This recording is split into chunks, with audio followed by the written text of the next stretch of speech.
On commence ce feuilleton avec ce cri du cœur du député Jean-Pierre Grand, un des derniers fidèles de Dominique de Villepin. Quand l'ancien Premier ministre lui confie les clés du parti que lui-même déserte, République solidaire, il ne peut pas cacher sa joie. C'est un euphémisme. Merci du cadeau, dit-il ironiquement. Regardez. Et c'est pour cela que j'ai demandé, après la réunion du bureau, à Jean-Pierre Grand de bien vouloir accepter d'assumer la présidence de notre mouvement. C'est un cadeau. Et bien évidemment. Bisbille autour du mariage gay à l'UMP lorsque le jeune pop Benjamin Lancard se prononce en faveur de cette mesure dans le journal Têtu.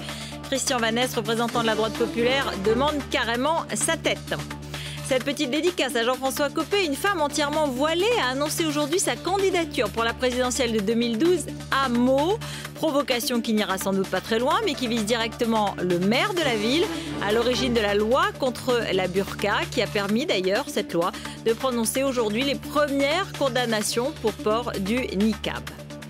Regardez à présent, c'est l'heure de l'œil de Benjamin qui s'est aujourd'hui intéressé au meeting de Martine Aubry sur le féminisme. La candidate veut faire de ce thème une de ses priorités à ses risques et périls.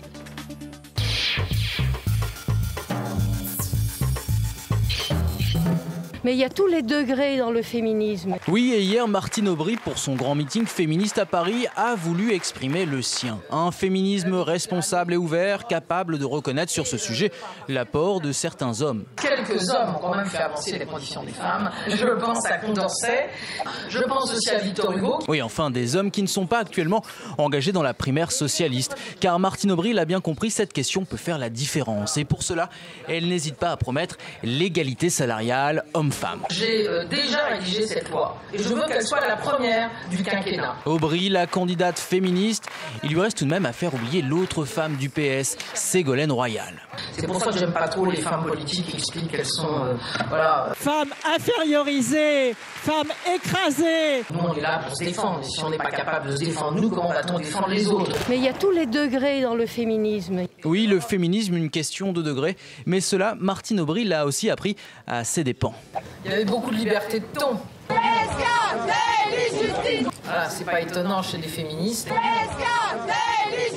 Chacun est rentré, si je puis dire, dans la question. Tu lâches ta gueule, tu lâches ta gueule. Vous comportez pas comme ça, la presse.